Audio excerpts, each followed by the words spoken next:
расман муҳориба дар вазни миёна байни чемпион Камару Усман ва довталаб Леон Эдвардс рӯзи 21 август дар турнири UFC 278. Ассалому алайкум дӯстон, хушомадем ба шабакаи мо.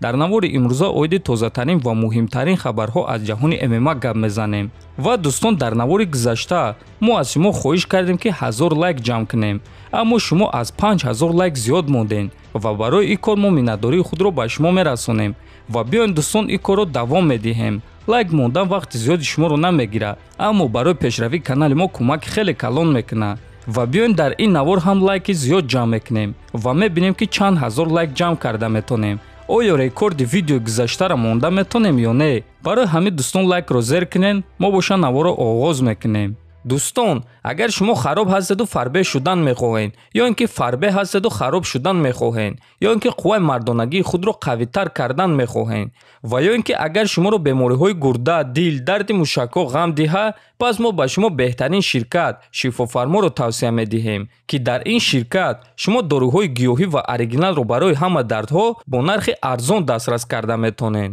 мо бо ин ширкат аллакай тӯли чанд сол мешавад ки ҳамкорӣ мекунем ва ба шумо низ тавсия медиҳем. худи ҳозир ба номерҳои дар экран буда занг занед ва ҳатман аз номи канали Паҳлавон гап занед. ҳамин гуна шумо доруҳои даркории худро дастрас мекунед ва ҳам канали моро дастгирӣ мекунед.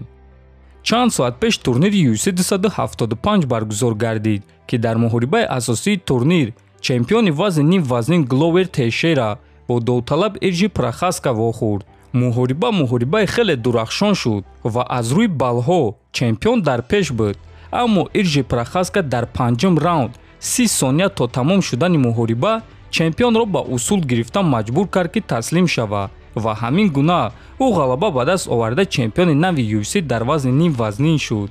дӯстон, Ирҷи Прохаска дар UFC ҳамагӣ 2 муҳориба гузаронида буд ва ин сеюм муҳорибаи ӯ буд ва дар сеюм муҳорибаи худ ӯ аллакай чемпиони UFC шуд. масалан мегирем Тони Фергюсон 12 ғалабаи пайдарҳам ба даст овард ва танҳо баъд ба ӯ муҳорибаи унвонӣ доданд, ё ин ки ҳозир Ислам Махачев 10 ғалабаи пайдарҳам дорад ва то ҳол ба ӯ муҳорибаи унвонӣ додагӣ нестанд.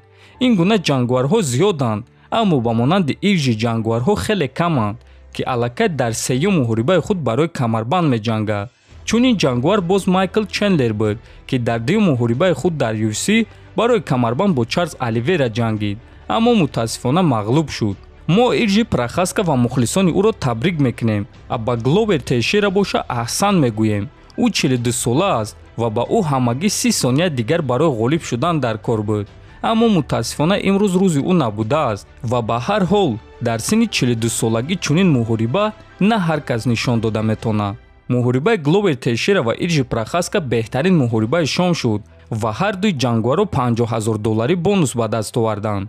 муҳорибаҳои пурраи асосии турнирро дар телеграм канали мо тамошо карда метавонед. ссилкаи телеграм дар описани видео. шаби гузашта президенти UFC Дана Вайт гуфт ки рақиби навбатии Ҳамзат Чимаев киро дидан мехост. мо ҳозир оиди муҳорибаи Ҳамзат зидди Нейт Диаз маслиҳат карда истодаем, аммо дар наздикиҳо не. ин муҳорибаи шавқовар аст.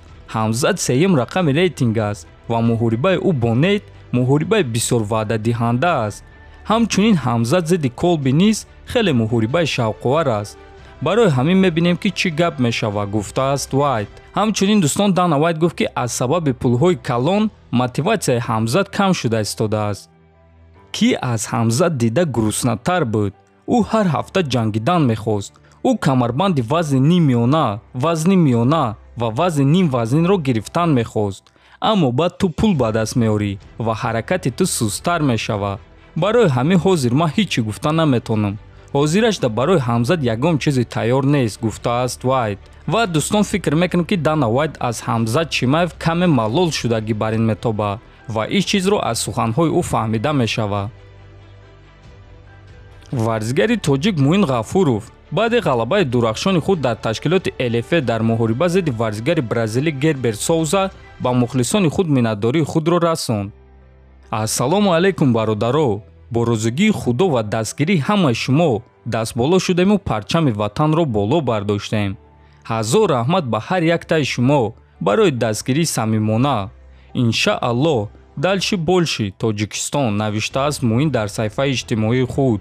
Ва дӯстон, дар ҳақиқат ин ғалабаи дурахшон буд, чунки Герберт Соуза то ин дам 16 муҳориба гузаронида буд ва танҳо як боғ бо қарори доваро дошт ва Муин Ғафуров аввалин шахсе шуд, ки Гербертро фавран шикаст дод ва албатта ки эълони хеле калон кард.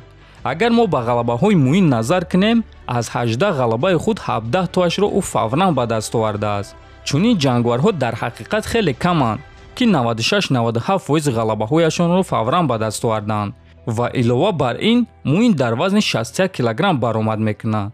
яъне дар чунин вазн рақибони худро ба нокаут равон кардан хеле душвор аст. ва дӯстон, чунин ҷангварҳоро бисёри ташкилотҳои калон дар ташкилотҳои худ дидан мехоҳанд. барои ҳамин умедвор мешавем, ки дар оянда Муин ва дастаи ӯ мову шуморо бо хабарҳои беҳтарин шод мекунанд. як маротибаи дигар дӯстон, ин ғалабаи дурахшонро ба Муин даста ва ҳамаи мухлисони ӯ табрик мегӯем. то боздид хонободу сарбаланд бошен.